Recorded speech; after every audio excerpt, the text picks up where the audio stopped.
મિત્રો, ઘણીવાર આપણે એવી વસ્તુઓનું સેવન કરીએ છીએ અથવા એવા ખાદ્ય પદાર્થો ખાઈએ છીએ કે જેનાથી આપણને નુકસાન પહોંચે. પરંતુ જો તમે અમુક બાબતોનું ધ્યાન રાખીને યોગ્ય પદાર્થનું સેવન કરો.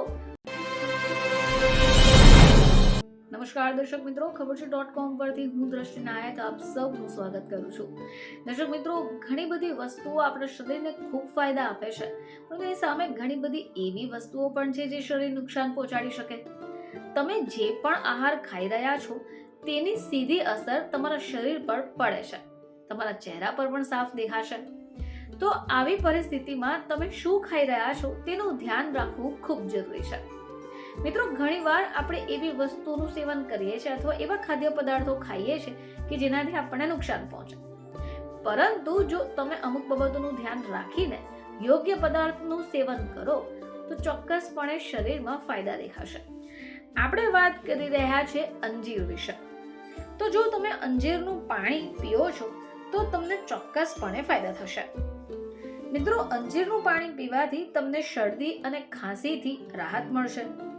આની સાથે જો તમને વારંવાર તાવ આવવાની ફરિયાદ રહે છે તો એમાંથી પણ તમને રાહત મળશે. અંજીરનું પાણી પીવાથી તમને સ્ફૂર્તિ પણ રહેશે.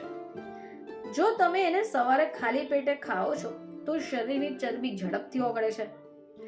હવે અંજીરમાં જોવા મળતા પ્રાયોબેટિક ગુણ પેટના બેક્ટેરિયાને પણ પોષણ આપે છે.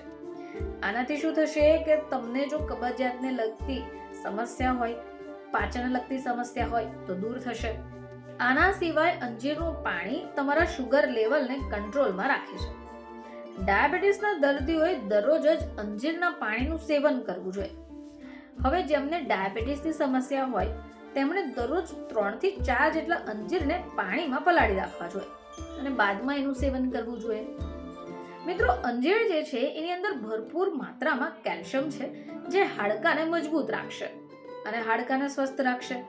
જો તમને વારંવાર નબળાઈ લાગતી હોય, સ્ફૂર્તિનો અભાવ રહેતો હોય તો પણ તમે અંજીરના પાણીનું સેવન કરી શકો કે જેથી ચોક્કસપણે તમને રાહત મળી શકે છે. ફરીથી તમારી સમક્ષ હાજર થઈશું. ત્યાં સુધી જોતા રહેજો ખબર છે .com.